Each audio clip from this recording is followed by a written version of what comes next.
চাউলটা হচ্ছে আমার বাস্তবে দেখে যা মনে হলো যে প্রতিমান হয় যে এটা গত আমন ধানের চাউল। আমন ধানের চাউল আমন ধান থেকে ক্রাশিং করা এটা। আর বস্তার যে বিষয়টা সেটা হলো যে আমরা তো এখন সংগ্রহ করি আমাদের যে লিস্টেড অটো রাইস মিল আছে, আমরা সেই রাইস মিলে বস্তাগুলি দিই।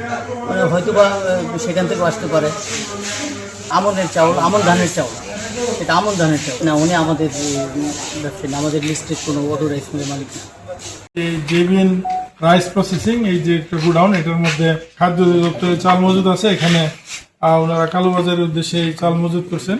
এই তথ্যের ভিত্তিতে আমরা এই অভিযান পরিচালনা করি এবং এখানে নির্বাহী ম্যাজিস্ট্রেটও আমাদের সাথে ছিলেন। আমরা এই অভিযান পরিচালনা করে এখানে 33 টন এবং 100 কেজি, মানে সর্বমোট 33 টন 100 কেজি চাল আমরা এখানে আটক করি এবং প্রত্যেকটা চালের বস্তাতে খাদ্য দপ্তরের সিলমোহর লাগানো আছে। তারা অবৈধভাবে মজুত করছে বলে এটা স্বীকার করছে। আমরা একজনকে এই ঘটনায় আটক করি। এই উদ্যোগিত চালের মূল্য প্রায় 16,21,900 টাকা। আমরা এই ঘটনায় নির্বাহী ম্যাজিস্ট্রেট মহোদয়ের নির্দেশনা মোতাবেক আমরা নিয়মিত মামলা করব এবং এই ঘটনায় যারা জড়িত আছে তাদের বিরুদ্ধে আমরা প্রয়োজনীয় আইনগত ব্যবস্থা গ্রহণ করব।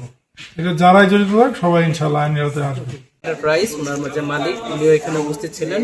তাকে আমরা আটক করি। আটক করার পরে এখানে হিসাব করে দেখা যায় প্রায় 33 টন 100 কেজি, অর্থাৎ 33,100 কেজি চাল, যেটা বেশিরভাগ বস্তাতে আপনারা দেখতে পাচ্ছেন লেখা ছিল খাদ্য অধিদপ্তরের জন্য।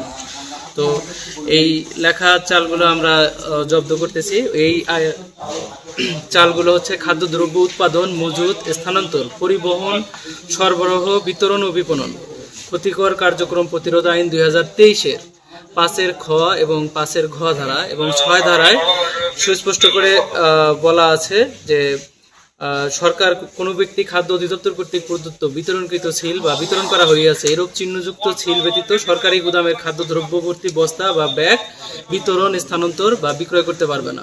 এই আইনের লঙ্ঘন হওয়াতে আমরা মামলাটি আমলে নেই এবং যেহেতু এখানে বিপুল সংখ্যক চাল আমরা উদ্ধার করেছি, এই চালগুলোতে যাতে উপযুক্ত বিচার হয় এই জন্য আমরা নিয়মিত মামলা করার জন্য উপযুক্ত জুডিশিয়াল ম্যাজিস্ট্রেট কোর্টে মামলা দায়েরের জন্য আমরা সদর থানার ওসি মহোদয়কে বলেছি এবং আমরা আশা করছি যে এই মামলা দায়ের হলে উপযুক্ত কোর্টে ওনারা এই সাজা প্রাপ্য হবে। এ ব্যাপারে আমাদের অনুসন্ধান এবং তদন্ত বহাল থাকবে। এছাড়া যখন বিজ্ঞ আদালত যেভাবে আমাদেরকে তদন্ত বা যেভাবে নির্দেশনা প্রদান করবেন, আমরা সেই অনুযায়ী পরবর্তীতে আদালতের নির্দেশনা অনুযায়ী, বিজ্ঞ আদালতের নির্দেশনা অনুযায়ী আমাদের পরবর্তী কার্যক্রম আমাদের প্রচলিত হবে।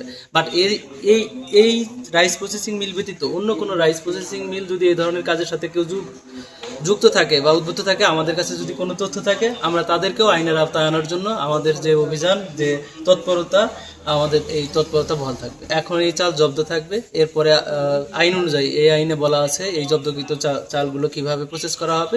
বিজ্ঞ আদালতের নির্দেশনা অনুযায়ী পরবর্তীতে আদালত যেভাবে নির্দেশনা দিবেন আমরা সেভাবেই